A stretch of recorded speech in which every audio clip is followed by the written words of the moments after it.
Okay, so one of the main reasons that you would want to use Photoshop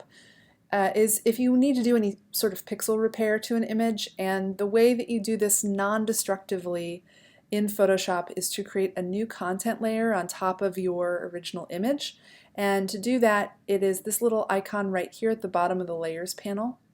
and that will create a new blank layer. And then the two tools that I use the most are oftentimes this tool here, which is the Spot Healing Brush tool, or the Clone Stamp tool. And both of these allow you to sort of fix things up or to cut and paste pixels in a certain way.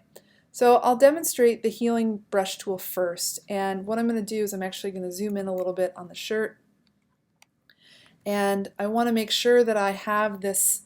blank layer on top selected. I want to make sure that I have my Healing Brush tool selected, and then I want to make sure that I have checked Sample All Layers, because if that's not checked, which it is not checked by default, then I'm only going to be trying to basically heal a completely blank layer, which right now is my layer 2, which isn't going to do anything. So I want to make sure that I'm sampling all layers, and then I'll bring my brush size down, and I'm just going to kind of clean up some of those spots on the shirt. Now, doing it this way, what I can do is if I come over here and take the eyeball off of my bottom layer, I can see that it's kind of just cutting and pasting on top of the layer, so it's non-destructive. So in my first example, what I did was I cleaned up a little bit of the shirt with using the Healing Stamp tool. So I can see again, if I uncheck the layer 1 and just make layer 2 visible, I can see then that I have these little things that have cleaned up some stains on the shirt. And if I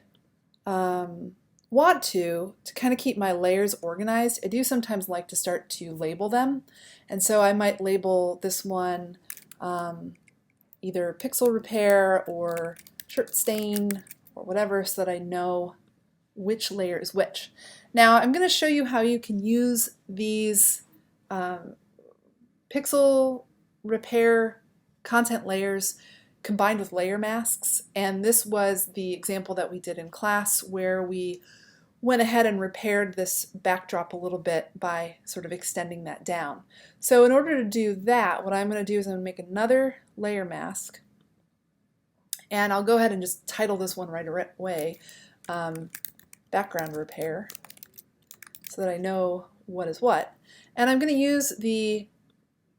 Clone Stamp tool over here, and the Clone Stamp tool needs to be used in combination with the Alt key. So the Alt key is where you're pasting from, and then when you take your finger off the Alt key and then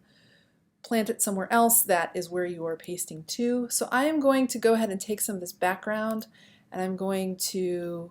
fill in that backdrop at the bottom that is black. And I know, of course, that I am kind of covering over some of Logan's elbow and arms, but that's okay because I'm going to mask this in a minute. So once I have that then sort of filled in, what I can then do is load the selection that I previously created of just the background in this image. So I would go to Select and Load Selection,